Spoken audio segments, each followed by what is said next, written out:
अति दुख और परितापर विषय जे ओडिशार स्वाभिमान प्रत्येकटी ओडिया जहाँ को लेकिन गर्व करती एवं केवल ओडिशार स्वाभिमान नुहे से भारत वर्षर स्वाभिमान भारतर सार्वभौमत्व इतिहास रे जहाँ सबुठु अधिक अवदान रही एवं जहाँकर देहांत समय रे 3 गोटी राष्ट्रर जातीय पताका तांको ऊपर पड़ीथिला एवं प्रत्येकटी ओडियांकर गर्व गौरव बिजू बाबू तांको ना को जनमानसरू लिभेई देबा पई जो षडयंत्र होउतिला आज पाटनागढ़ रे बिजू बाबू प्रतिमूर्ति रे जो निया लागिछि निया लगे दिया जाइछि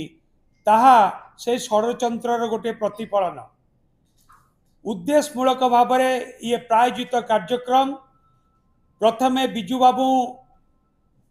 मार्च 5 बिजू बाबू का जन्म जयंती रे पंचायत राज दिवस को घुंचाई दिगला तापरे बिजू बाबू का ना रे जो विभिन्न प्रकार योजना ओडिशा रे चली लोकप्रिय योजना जो योजना को लेकिन ओडिशावासी अनेक उपकृत होती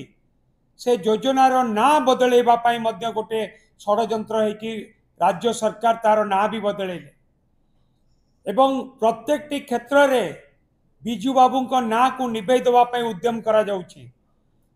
जेते भी षडयंत्र सरकार करंतु बीजेपी करू बिजू बाबू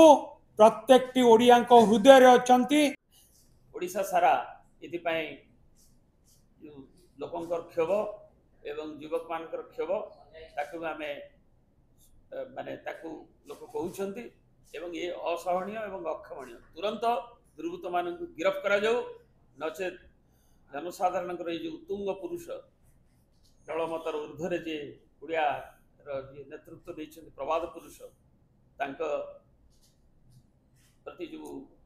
करा जायछि बोली जो हीन अभिसंधि ता प्रमाणित ताहा दुर्वृत्त को गिरफ्त न करा जाए टालटोल नियुक्त करा जाए ताले निश्चित आगु को रोष जनसाधारण को प्रकटित हो। भारत वर्ष मुक्ति आंदोलन रो अन्य जननायक प्रवाद पुरुष स्वाधीनता संग्रामी बिजुआंकर प्रतिमूर्ति की आज जो भली भाव रे बलांगीर जिला पाटनागढ़ ठारे जाली दिया जाइछे ताकू मु तीव्र निंदा करुचे प्रवाद पुरुष ओडिया जातिर स्वाभिमान प्रतीक केवल नुह एकाधिक 3टी राष्ट्र स्वाधीनता आंदोलन में से भाग नहीं से एभली एक जने जननायक से कौनसी जाति धर्म वर्ण दल रे बांधी होगी नथिले से थिले ओडिया जातिर परिचय आज नूतन सरकार आसिला परे जो भली भाव रे क्रमागत भाव रे प्रवाद पुरुष स्वर्गत बिजुओं प्रति असम्मान करा जाउछि मार्च 5 तांकर जन्मदिन को पंचायत राज दिवस हिसाब रे जे भली भाव रे पालन करा जाउतला 3 दशक समय धरी ताकू मध्य नूतन सरकार परिवर्तन करछि आज सबुठारु दुर्भाग्यर कथा बलांगीर जिल्लार पाटनागढ़ ठारे प्रवाद पुरुषंकर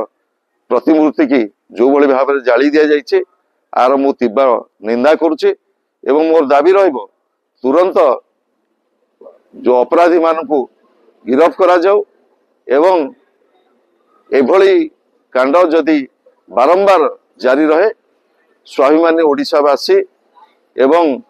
अगणित स्वाभिमानी जनसाधारण यार उचित जवाब देवे। रिपोर्ट समीक्षा न्यूज लाइव।